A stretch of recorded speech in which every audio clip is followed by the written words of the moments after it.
Hello, December 28th, Ron's Garage. Bought myself another project. I will be chronicling this one so you all can see what's going on with it. I got an old Pan American. I don't exactly know the date. I haven't looked at the serial number, but take a look. Okay, so an old Pan American. Pan Americans were made between 1919 and roughly 1950, and were discontinued to make room for the Conn Director Series. So Pan American was a subsidiary of Conn, and Pan American had their own student line called Cavalier.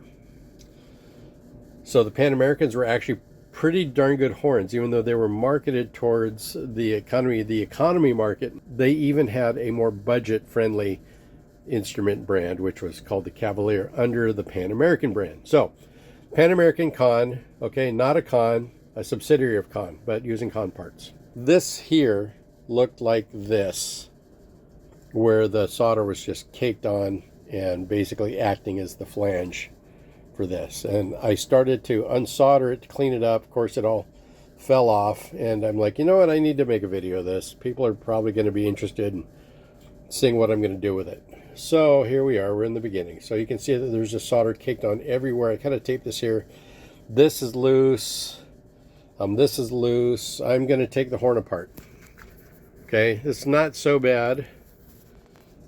Slide, I mean, I'll show you the slide in a second, but the bell, it's kind of beat up and there's a lot of corrosion. And we'll get all that handled. The slide's down here. I got it full of white vinegar right now. It moves, so there's nothing catastrophically done to it. No folded in half, super dented slide. But as you can see, the horn is basically 100% brass.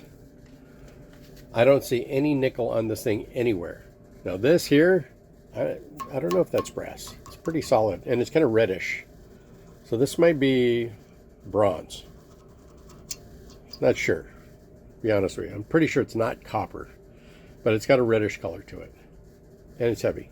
So here's where we're starting with this, okay? Yep.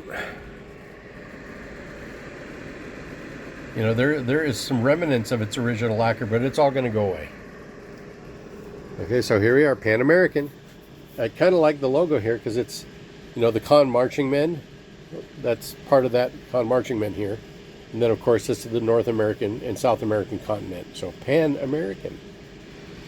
All right, and this is totally a Conn piece here. This is a Conn tenon screw.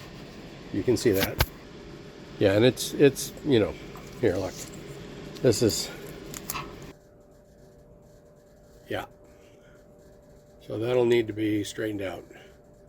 Yeah, so the goosenecks, the whole horn's coming apart. You know, and it doesn't have a lot of, you know, really messy dings, dents and stuff. Just the normal torture of the bell from somebody leaving their mouthpiece laying around. So obviously a student horn. But when I get done with this, I guarantee it'll be a lot straighter, and it'll be a lot prettier, and it'll be a lot shinier, and it's going to be a great horn to play. With a 7-inch bell, Conn parts, it's basically more like a 2H or a 4H on the Conn side of things. But the fact that it's got a tenon screw makes me think that this is closer to 1950, because before the war, these have been friction fit. So, and then the slide down here has, let's see, where is it? Slide has a slide lock.